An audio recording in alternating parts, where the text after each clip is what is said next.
एक life lesson छोटी सी कहानी के द्वारा अहंकारी की मदद तो भगवान भी नहीं करते। श्री कृष्ण भोजन करने बैठे थे। रुक्मणी जी ने 56 भोग की थाली सजा दी थी और श्री कृष्ण को भोजन करा रही थी। रुक्मणी जी ने कहा, आप बहुत व्यस्त रहते हैं, हमेशा अपने भक्तों के लिए दौड़ते रहते हैं। कभी किसी का काम आ जाता है तो आप दौड़कर चले जाते हैं।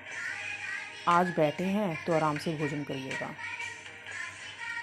हमने सारी व्यवस्थाएं कर दी हैं। श्री कृष्ण जी बोले, आप बिल्कुल ठीक कह रही हैं, आज मैं शांति से ही भोजन करूंगा।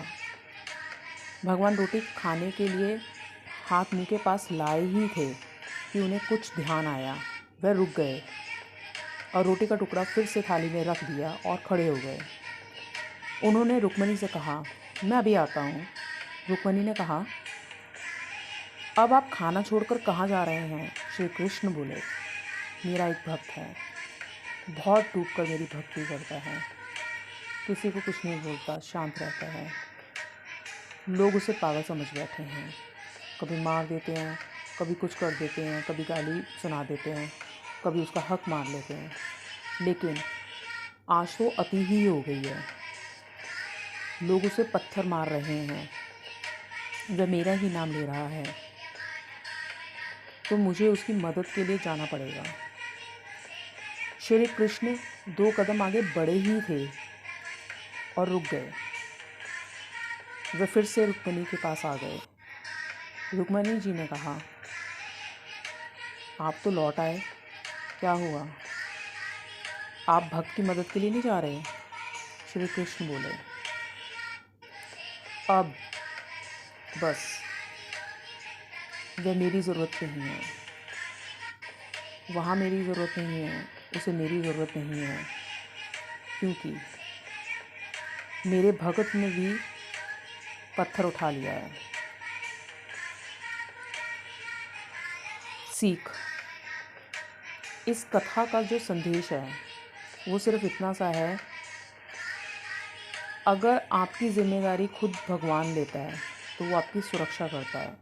अगर आप उनके आगे अपने आप को सरेंडर कर देते हैं, आप अपने सारे दुख दर्द उनके आगे छोड़ देते हैं, अपने आप पेशेंस में आ जाते हैं, आप अपना रेगुलर काम कर रहे हैं और आपने सारा अपना आप सिर्फ अपना कर्म कर रहे हैं और फल और जो उसके पीछे की पीड़ा है वो सब आपने भगवान पे छोड़ दी एक विश्वास के साथ, तो वो आपके साथ आके खड़े हो जाएंगे।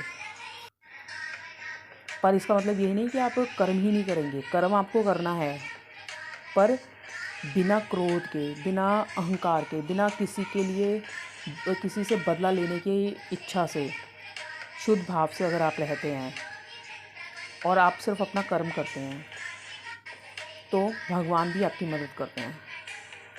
तो प्लीज़ घमंड मत कीजिए और अपने आप को यूनिवर्स भगवान के हाथों सौंप दीजिए।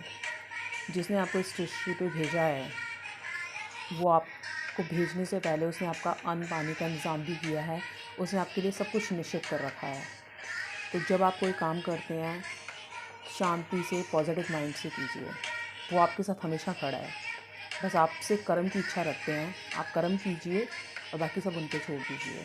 हम खुद को श्रेष्ठ मान कर कि हम ही श्रेष्ठ हैं सिर्फ इस दुनिया में, हम अहंकार कर बैठते हैं जो परमेश्वर को भी पसंद नहीं है। आप जितना सादा जीवन जीते हैं, जितना सत्ता में रहते हैं, यूनिवर्स की प्रभु की सत्ता में रहते हैं, उतना ही आपके साथ अच्छा होता चला जाता है। Thank you.